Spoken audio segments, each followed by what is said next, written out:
Hello friends, இன்றைக்கி பார்த்தீங்கன்னா கார கொழுக்கட்டை எப்படி பண்ணுறதுன்னு காட்டுறேன். இதுக்கு பார்த்தீங்கன்னா இந்த மாதிரி ஒரு கப் அளவுக்கு அரிசி மாவு எடுத்திருக்கேங்க.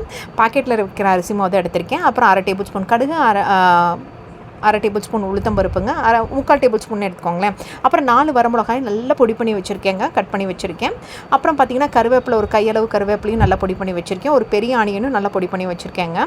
ஸோ இதெல்லாம் தான் காரக்கொழுக்கட்டை பண்ணுறதுக்கு மெயினான பொருளுங்க. அப்புறம் பார்த்திங்கன்னா ஃபஸ்ட்டு வணக்கிறதுக்கு ஒரு 1.5 2 டேபிள் ஸ்பூன் வந்து எண்ணெய் ஊற்றிக்கோங்க. ஸோ இதெல்லாம் நல்லா வணங்கணும் இல்லைங்களா, வெங்காயம் கருவேப்பிலை எல்லாம் வணக்கிறதுக்கு 1 2 டேபிள் ஸ்பூன் எண்ணெய் எடுத்துக்கோங்க.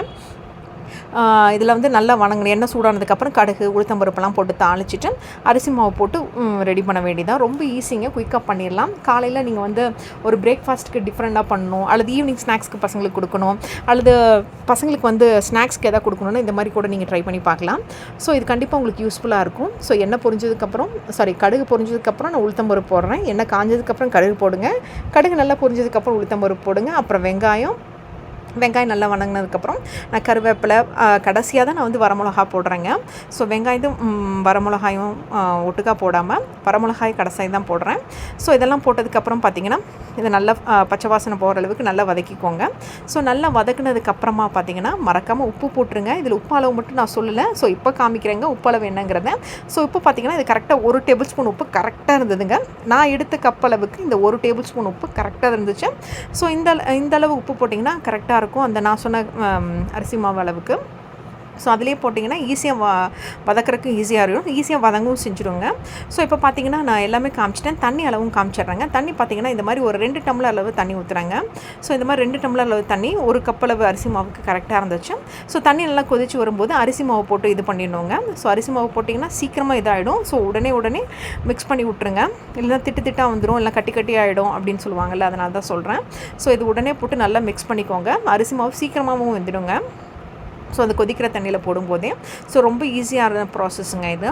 ஸோ இப்போ இதெல்லாமே போட்டதுக்கப்புறம் பார்த்திங்கன்னா ஒரு கையில் நல்லா பிடிச்சி இது பண்ணணும். மறக்காமல் 1 டேபிள் ஸ்பூன் நெய் விட்டுக்கோங்க, நல்லா சாஃப்டாக இருக்கும் ஸோ இந்த பிடி கொழுக்கட்டைக்கு. ஸோ இப்போ இது ரெடி ஆகிடுச்சு. இது வந்து அரிசி மாவு உப்புமான்னு கூட நீங்கள் சாப்பிட்லாம், கொஞ்சம் டிஃப்ரெண்ட்டாக இருக்கும். ஸோ இந்த மாதிரி தாங்க நான் பண்ணேன். செம சூப்பராக ரெடி ஆகிடுச்சு. இது உப்புமா மாதிரியே இருக்குது அப்படின்னு சொன்னாங்க வீட்டில் எல்லாருமே.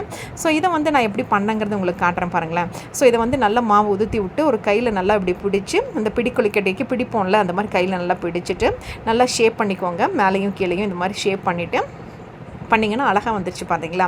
இதை வந்து பார்த்திங்கன்னா ஒரு இட்லி தட்டில் எடுத்து வேக வைக்க வேண்டியதுதான். இது பார்த்திங்கன்னா ஒரு 5 நிமிஷம் வேக வைக்கிறேன். அதுக்கு பார்த்திங்கன்னா முன்னாடியே பார்த்திங்கன்னா எண்ணெய் தடவை வச்சுருக்கேங்க. ஸோ அப்போ தான் ஒட்டாமல் வரும் ஆவியில் வேகும்போது. ஸோ இந்த கப்புக்கு பார்த்திங்கன்னா ஒரு 10 ஒரு 15 இல்லை 12 13 இருக்குன்னு நினைக்கிறேன். சாரிங்க, கரெக்டாக சரியாக தெரியல, நீங்களே கவுண்ட் பண்ணி பாருங்களேன். ஒரு 15 இருக்குன்னு நினைக்கிறேன் எக்ஸாக்டாக. ஸோ அது பார்த்திங்கன்னா வேக வைக்கிறதுக்கு இந்த மாதிரி ஒரு டூத் பிக் எடுத்து குத்தி பார்க்கலாம். இது எக்ஸாக்டாக பார்த்திங்கன்னா ஒரு 5 6 நிமிஷத்துக்குள்ளே ஏற்கனவே வெந்திருக்குது தானேங்க. ஸோ அதனால தான் உங்களுக்கு வந்து ஈஸியாக வெந்துருச்சு 5 6 நிமிஷத்துக்குள்ளே. சாரி, நடுவில் குரல் கொஞ்சம் இதாகிடுச்சு. ஸோ 5 6 நிமிஷம் வந்ததுக்கப்புறம் நம்ம எடுத்து பார்த்தோம்னா ஈஸியாக இருக்கும். நமக்கு ரொம்ப குயிக்காகவும் முடிஞ்சிடுங்க வேலை.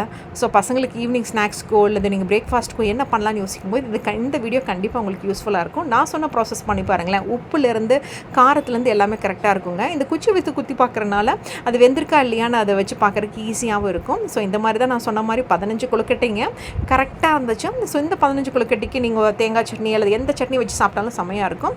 ஸோ நான் பார்த்திங்கன்னா இந்த மாதிரி ஒரு கடலை சட்னி தான் வச்சு சாப்பிட்டேன். செம சூப்பராக இருந்துச்சுங்க. கரெக்டான உப்பு, கரெக்டான காரத்தோடு நான் என்ஜாய் பண்ணுறேன். நீங்களும் ட்ரை பண்ணி பார்த்து மறக்காமல் சொல்லுங்கள். தேங்க்ஸ் ஃபார் வாட்சிங்.